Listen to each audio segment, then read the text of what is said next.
Hey everyone, Sarah Peck here, and this is the Startup Pregnant Podcast. Welcome to the Startup Pregnant Podcast, where we talk to creative leaders about what it means to be an entrepreneur and a parent. I'm your host, Sarah K. Peck. As always, hit subscribe wherever you listen to podcasts, and if you have a minute to leave us a review, we would love that. If you need any of the show notes from the show, head to startuppregnant.com.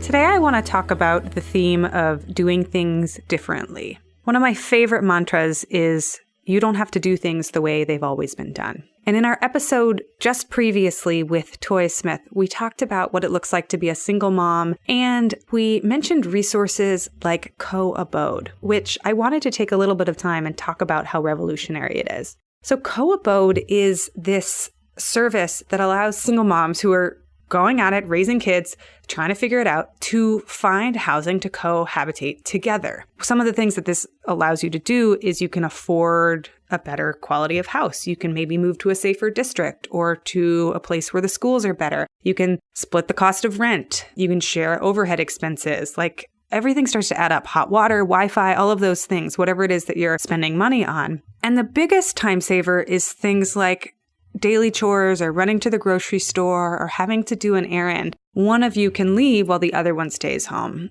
In my life, I know that one of the hardest things as a parent is actually all of the coordination of the logistics. We are in an amazing circumstance right now where my brother is living with us and we've got 3 adults in the house for a short time. And I swear it is the biggest change in quality of life when you have 3 adults in a house with 1 kid. All of a sudden, the load kind of lifts and you're like, oh my gosh, I can actually get something done. Like, we can all take showers on a regular basis and one of us can cook dinner and we can have home cooked meals. And all of a sudden, it just becomes less work. And I realized that this nuclear family, or even like the single parent family, is so burdensome and so challenging because all of the energy is directed at one single individual. This is just one example of many different companies, CoAbode, that makes it a little bit easier, makes life a little bit easier on single parents. Now, something that's really fascinating that coincides with this is that single parents and single mothers, it's not a phenomenon that's going away. In fact, it is something that is radically shifting and changing. I said in the last episode it was by Rebecca Traister. It's actually by Rebecca Traister. And if you have read All the Single Ladies, it's an incredible book. It's all about the rise of the single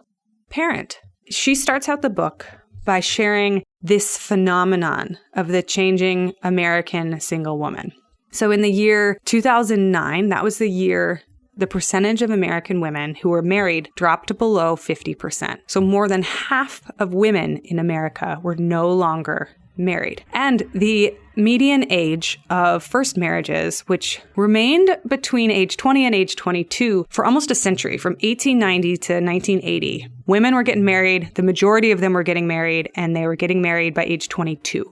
In 2009, that number had risen to 27. So all of a sudden, we have a country's population where half of the women are not getting married. And when the people are getting married, they're getting married much, much later.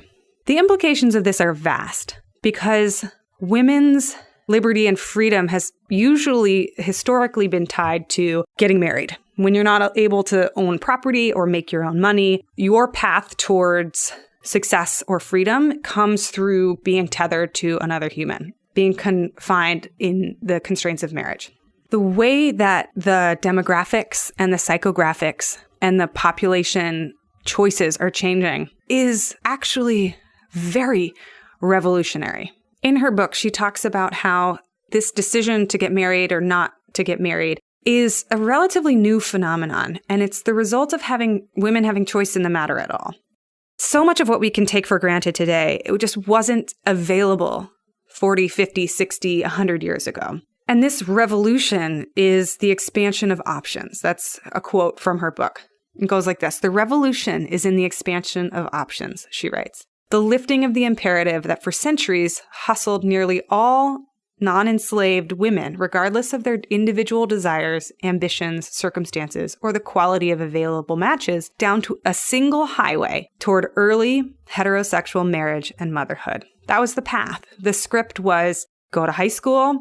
Nowadays, go to college, but go to high school, find a mate, get married, have children, stay married. That recipe is changing, and we're now at a time when the majority of women are choosing not to get married, and then the rate and rise of women who are choosing to have children outside of marriage or to become single parents is also rising dramatically. Some of the implications of this, first, and I'm going to rely on Rebecca Traister here again, she talks about how single women have throughout history been some of the biggest and most successful writers, activists, and thinkers. They have worked as abolitionists, they've fought for voting rights, they've become literary authors, they've kept the country running during times of war. So this is like a huge group of people. But also, historically, they've been ridiculed and silenced and made fun of. And there's still a lot of language out there about the, quote, pathology of single mothers and how that's a burden or a trouble for society. The other exciting thing about this new path and this new identity and this new possibility that's here is that from a business perspective, I brought up CoAbode in the beginning of this episode. There are so many opportunities to serve this audience. There are so many needs that are unmet right now for parents, for single parents, for people who are forging a new path of what family and what community looks like. There are hundreds of thousands of unmet needs. And what that means as an entrepreneur is that there are so many opportunities to serve this market and to build things for the future, for what this world looks like. We don't have to do things the way they've always been done. We're in the middle of a giant revolution in what it looks like to start a family, to become a parent, and even questioning whether or not marriage is something that is for everyone. All of these questions, all of these big social questions are going to be the things that we're grappling with and trying to understand. And even from the way we use language to the way we connect to the way we live are going to have, it's not repercussions, it's like consequences, effects, ripple effects down the line in so many different ways. And to me, from a business and an entrepreneur and a social perspective, this is such an exciting time. Yes, not everything's going to work. Yes, it's going to be messy. And yes, I think being a single parent can be one of the hardest things that people do. I am in awe of people because, like I mentioned earlier in this episode, we happen to have 3 able-bodied adults in our house right now. And to me, that's like we're just on the edge of sanity with one single child. So parenting's a lot of work. I know all of you listening agree on that front. I don't know if I've had a guest on the show that has called me and been like, hey, parenting is super easy. But hey, I'm open to that being your experience if you want to call in. So those are 2 really big topics that I bring up. Wanted to point out the CoAbode resource and this book, All the Single Ladies by Rebecca Traister. The subtitle is actually so good too. It's All the Single Ladies, Unmarried Women and the Rise of an Independent Nation. Love the subtitle, and I'm really fascinated by the book. So if any of you are reading it, please enjoy the book, check out CoAbode, and get your thinking caps on about how we as entrepreneurs, as parents, start to come up with models for the future of what work and parenting look like.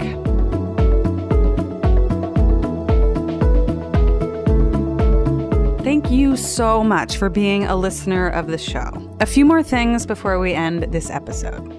First, if you know of a woman or a friend that would benefit from this show, send them a link to our website at startuppregnant.com. So many of you have already reached out and shared your stories, what this podcast is doing for you. And for that, I am so grateful.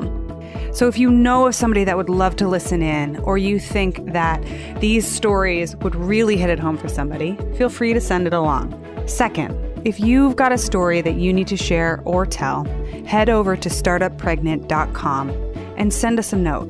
We have had so much reader mail already, and your stories mean the world to us. We are proudly listener-sponsored, so if you want to sponsor the show and hear more episodes, head over to our Patreon page and you can buy us a cup of coffee, or 2 or 3. We'll take many cups of coffee.